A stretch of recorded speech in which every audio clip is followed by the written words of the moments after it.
C'est une histoire d'enfance, un passe-temps. J'étais souvent sollicitée pour des fêtes d'école. À l'époque, à Georges Simenon, Aurore et tout. Et je suis passée par une école également, à l'IPEN de l'époque, qui s'appelle UPEN aujourd'hui, Compte-toi. Mes parents m'ont fini parce que j'avais refait ma classe. Donc je me suis retrouvée là et j'étais dans le département culturel. Je faisais du théâtre très jeune, entre mes 12 ans, on va dire même 11 ans, à mes 15 ans. Et à chaque fois, on avait l'occasion de passer sur les chaînes de télé. Et c'est là que mon frère, qui était déjà sur Antenne A à l'époque, avec une émission qui s'appelait Youpi si j'oublie pas. Et là, la directrice, paix à son âme, je lui rends hommage encore une fois, Gina Wej, qui avait pensé à moi en disant à mon frère que celle-là qui vient tout le temps pendant les vacances pour parler des fêtes d'école, elle serait pas mal pour nous ici à Antenne A. Donc voilà d'où vient un peu ce petit hobby, cette petite envie de faire de la télévision. Mais c'était pas particulièrement une envie. C'était juste, le fait que les personnes qui me voyaient appréciaient cette façon de parler, de vendre les événements des écoles. Non, c'est pas un hasard. Chaque personne sur Terre a une carrière innée. On ne se crée pas. On ne crée pas un métier en soi. C'est vrai qu'il y a certains qui vont à l'université, il y a beaucoup qui apprennent. Il y a des gens qui ont fait, pour moi j'ai fait l'Académie des Beaux-Arts, qui n'ont rien à voir avec, par exemple, les médias. Mais il y a publicité à l'Académie. Pour ceux qui ont fait le droit, il y a d'autres qui ont été même en médecine, qui se retrouvent à la télévision. En fait, chacun de nous a un don. Il faut juste savoir le détecter et le définir. Donc, c'est pas un hasard de me retrouver là. Vous avez remarqué que pas à pas, j'avançais au fait dans le monde culturel. Et à un moment, chaque personne, et surtout chaque parent, aujourd'hui vu que je suis parent, il faudrait que les parents détectent au fait le don que l'enfant a. Parce que il y a d'autres qui sont nés, par exemple, en ayant eu une carrière bien scolaire et tout. Après, il a fait même un doctorat, si vous voulez. Mais il devient photographe professionnel. C'était un don, c'était ce qu'il avait en lui que les gens n'avaient pas détecté. Donc moi, ce que je pourrais dire, c'est qu'il n'y a pas d'hasard dans la carrière. La carrière, il faut savoir dans quoi vous vous retrouvez. Et j'aime bien même une citation que je mets souvent sur Instagram et Facebook. Je dis, finalement, quand vous trouvez le bon métier, au fait, vous travaillez plus. Parce que travailler devient un plaisir. Donc c'est mon cas aujourd'hui. J'ai pas de travail. Moi, je dis, je suis au chômage. Je travaille pas. Mais travailler est un plaisir, au fait.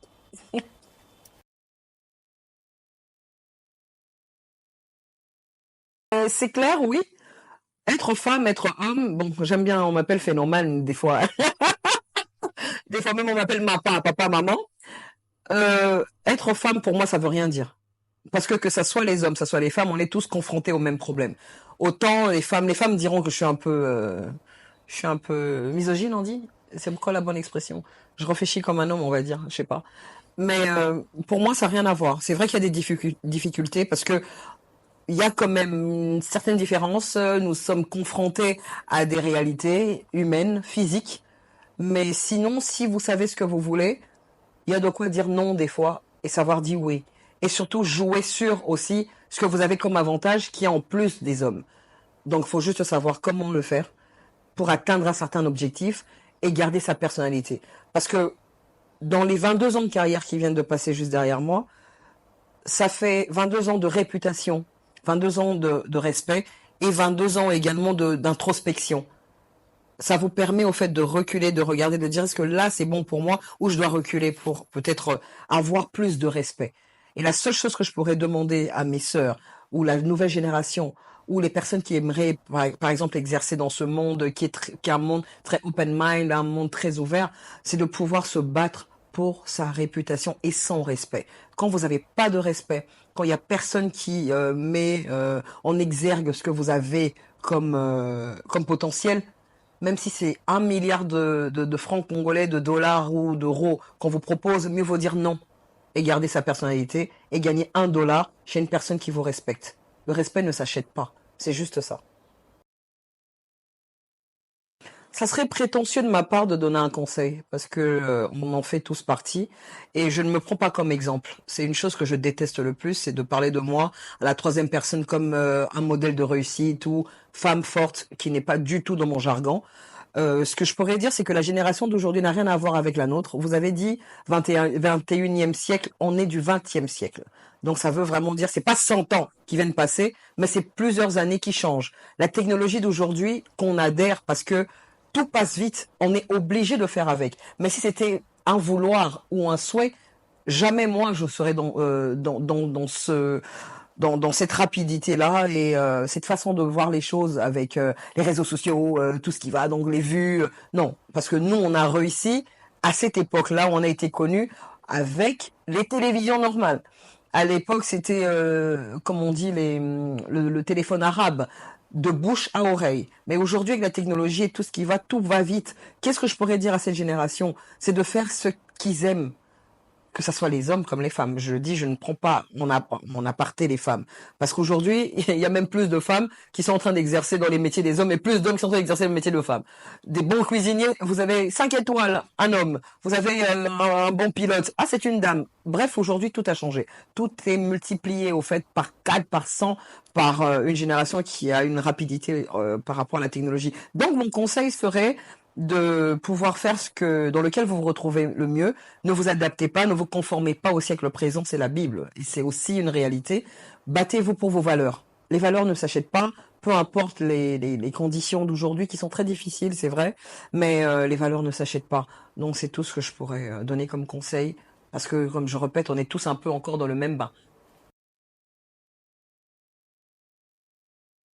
Déjà, la première chose qui me vient en tête, là, qui a été, on va dire, le déclic de ma carrière, c'est 2003, décembre, Cora au World, quand j'ai été choisie par Monsieur Willy Yav, que je salue, Figma, Alain Yav. J'ai été choisie comme responsable d'adhésion. Je m'occupais donc de tous les artistes de l'Afrique centrale, leur passeport et tout ça, accréditation, et également faire un comité de choix. Ça a été énorme parce que j'étais très jeune et me retrouver en Afrique du Sud avec 80% des stars du monde de cette époque-là. On avait tout le coupé décalé qui venait de commencer. Il y avait Nelson Mandela, le président, également qui était là. Mais donc j'essaie de revenir sur ça. Des grands artistes, Mewé, Youssou N'Dour, Papa Wemba à l'époque, Koffi Olomide, Salif Keïta, j'ai dit Missy Elliott, Shaggy, il y avait Michael Jackson, je sais plus. Bref, il y avait une panoplie de stars qui était ce Congo, Kinshasa, et se retrouver dans ce milieu en espace de 3 semaines, c'est un changement pour moi. Et c'est la même période où j'ai rencontré Bankana Maïga de TV5 Monde, l'émission Star Parade dont j'ai été correspondante pendant 19 ans. C'était incroyable. Ça, c'était le déclic, le début d'une grande vie, une grande carrière. Je pense qu'il y a eu ça. Après, bon, il y a eu beaucoup d'événements. La francophonie, j'arrive direct en sweat, en 2023. Non, mais il y a eu plein d'événements, il y a eu plein, surtout avec plein d'artistes, plein de rencontres. C'est à vous de me poser des questions. Je connais tout le monde. En fait, il faut que je le dise, parce que beaucoup me disent, elle a trop de temps, trop d'amis. Oui, j'ai plus d'amis hommes que femmes. Je suis désolée, c'est comme ça. C'est une question de loyauté. Je l'ai dit. Mais sinon, je connais tout le monde. J'ai rencontré plusieurs personnes. Belle expérience. Shaggy, ici au Congo. Philippe Montero. Christian Sakweno, Top Congo. Je suis passée aussi à la radio quand même. J'étais sa première animatrice d'une grande émission qui s'appelle le Top Hits, qui passait tous les dimanches, de 12 heures à 14 heures. Je crois qu'il y a même toujours cette séquence, la musique, les dimanches. Hein. C'est ma séquence, hein, Lou Sakweno. Je viendrai la récupérer. Et voilà, je sais plus. Je sais plus. Ça fait longtemps.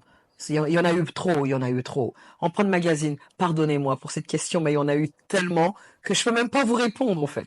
Je peux pas.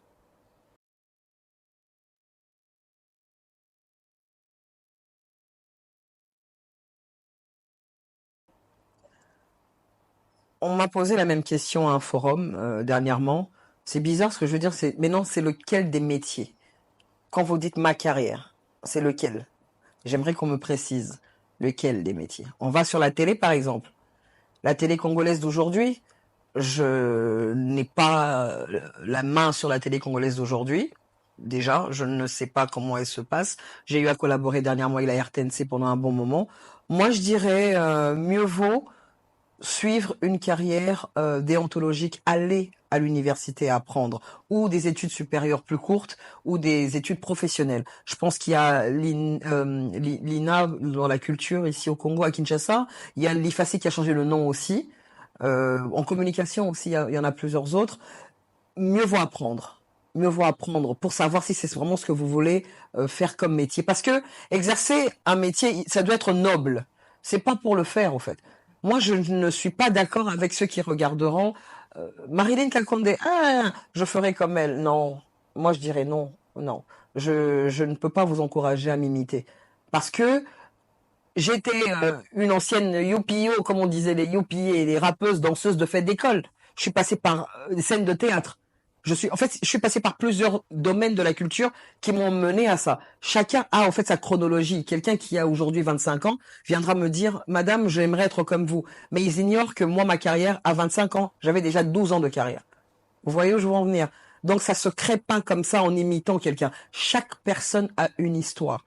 Donc qu'est-ce que cette personne a eu à faire entre son enfance à aujourd'hui pour vouloir m'imiter? Parce que pour m'imiter, il faut vraiment aller sur mon parcours. Je ne suis pas venu en étant adulte et faire de la télévision. Ça, c'est le côté télévision. Maintenant, vraiment le côté entrepreneuriat et tout, ça aussi, ça nous a demandé de faire des études, des spécialisations. En fait, on revient à la même chose. Mais après, il y a le hobby. Comme je disais encore au début, les parents devraient aider. S'il n'y a pas ce côté aussi, parce que les parents aujourd'hui, la situation sociopolitique ne permet pas aussi à certains parents. Il y a vraiment un relâchement. C'est pas qu'au Congo, dans le monde. Et limite, c'est les réseaux sociaux qui éduquent. Hein. On a des enfants aujourd'hui, on commence à voir un peu certaines difficultés que nos parents n'ont pas eues. Mais il faut aider à pousser quelqu'un à aller vers ce qu'il aime. Si quelqu'un bricole, ben, qu'il aille en mécanique. Si quelqu'un fait du design, qu'il aille en architecture. Si quelqu'un a X, Y, voilà. C'est comme ça qu'on détecte. Mais de l'imitation, la preuve. Aujourd'hui, je regarde l'imitation qu'il y a sur les réseaux de notre culture média. Limite, mais ça devient comme une catastrophe. Parce que ce n'est pas ce qu'on veut. C'est une copie. Vous voyez? C'est comme, je sais pas si on peut citer des marques, hein. Bon, je vais aller sur une marque congolaise, mon Dieu. Alaska, ça existe encore? Non. Exemple, l'Alaska. Beaucoup ne connaissent même pas l'Alaska. My God. On va aller sur quelle marque au Congo aujourd'hui? Qu'est-ce que je vois dans la ville? Je sais pas, du gingembre, on va dire. Il s'appelle Kakonde. La marque Kakonde et la gingembre. Ben vous venez avec la marque Mboyo. Vous mettez la même couleur, le même papier, mais le goût il est différent. On va dire c'est pas l'original. Pourquoi? Parce que lui, on sait d'où il vient. Son gingembre vient de Matadi. On l'a manufacturé à Limité. Ça n'a rien à voir. Vous êtes seulement là à Lemba. Vous avez commencé le matin, midi, soir. Vous avez pris du édulcorant. Vous mettez, puis vous dites gingembre. Au fait, c'est ça. Aujourd'hui, tout le monde doit avoir une identité propre à lui. C'est pas pour rien qu'on dit copyright dans certaines choses, parce qu'on veut garder l'originalité. Moi, je déteste l'imitation. Je n'ai imité personne. J'ai eu des grandes sœurs comme Jean Nawel, je répète encore, paix à son âme. Elle m'a formé durement. Vous savez, j'ai été suspendu plus de 200 fois en antenne. Ne croyez pas que la vie était rose. Ah oui, oui, oui, on a subi. On a subi pour passer à la télévision. C'était pas des blagues. C'était la première chaîne privée du Congo.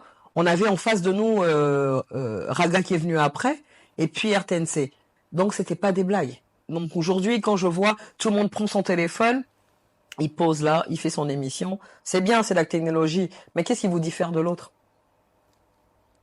Même si vous m'imitez, ça vous fait de quoi ça fait de vous original en quoi, en fait? Vous êtes comme tout le monde. Christine, Sandrine, Sarah, Chimène, toutes pareilles. Voilà pourquoi moi les réseaux sociaux on s'entend pas.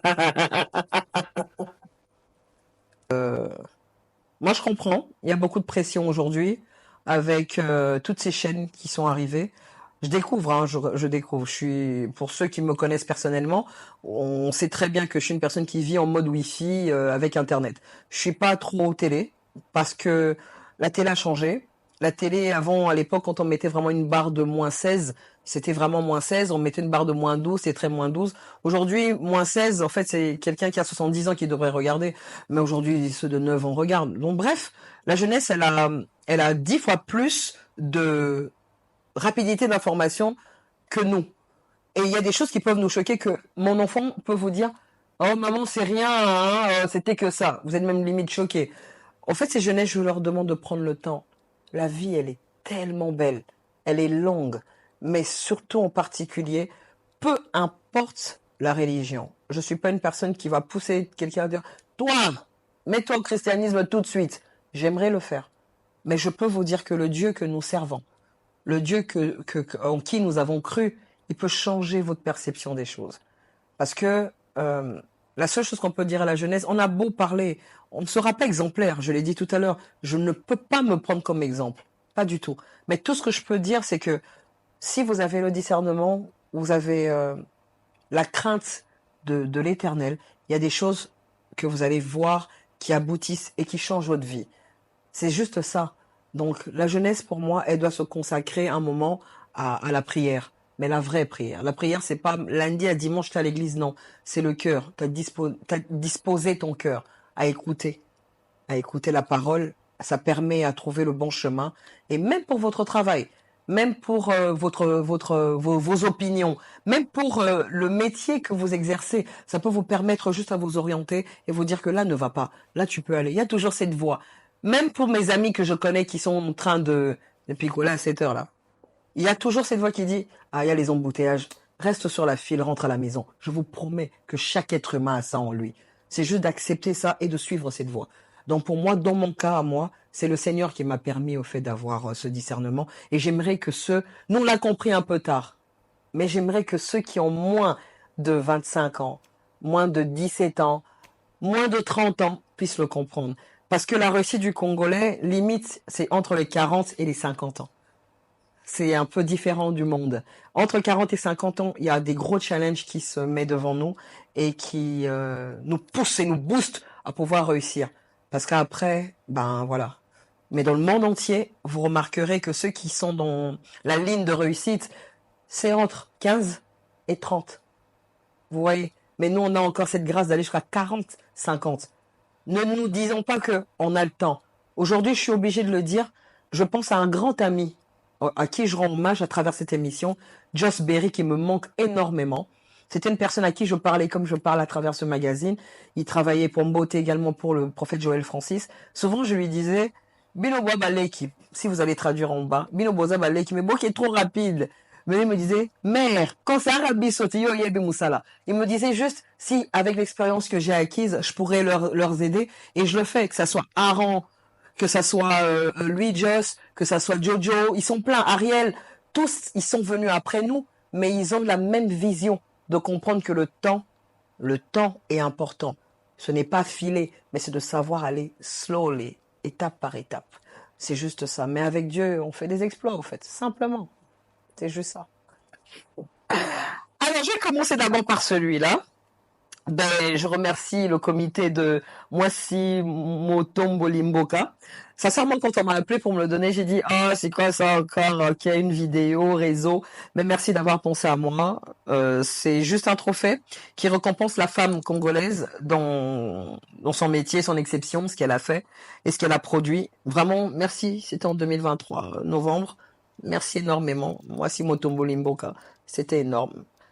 Alors, par rapport à ce prix, qui est le prix Art.CD 2023, le prix spécial de la soirée du jury, d'abord je tenais à remercier Onassis Mutombo, Eric Nice, merci beaucoup.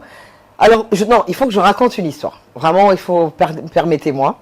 C'était une soirée dans laquelle moi-même j'étais master de cérémonie avec Fonfon Soupi qui a raté son vol parce qu'il était à Lubumbashi. Salut Fonfon.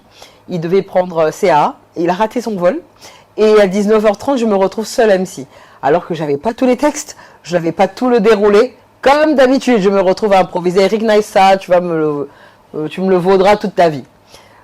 Je me retrouve là, j'anime et tout. J'ai rencontré à nouveau Manda Chebois 18 ans après, un honneur. Plein de partenaires, d'amis qui sont venus prendre leur prix et tout. C'était très, très, très bien. Et genre, quand je dis bonne soirée, que tous nos candidats ont pris leur prix, je n'ai plus de micro, il n'y a plus de sang. Et je fais semblant, je dis bon d'accord, on n'entend plus, bonne soirée à vous et tout. Et à un moment, j'entends une voix qui commence à parler d'une histoire, mais qui ressemblait à la mienne. Et je me suis rendu compte, en voyant Patricia Bassois monter, des DJ monter, j'ai vu le sourire d'Eric Nice, et j'ai réalisé qu'ils veulent me faire un vilain coup. Ils m'ont ramené ce trophée, qui était le trophée des 23 ans de ma carrière. Et il y avait toute une histoire derrière ça qui disait, on voudrait te remercier pour ce que tu as fait durant toute ta carrière. J'ai pleuré, c'est très rare. Très rare. J'ai pleuré en rigolant, hein. Oui, il y a eu des témoins. Aaron, tu étais là.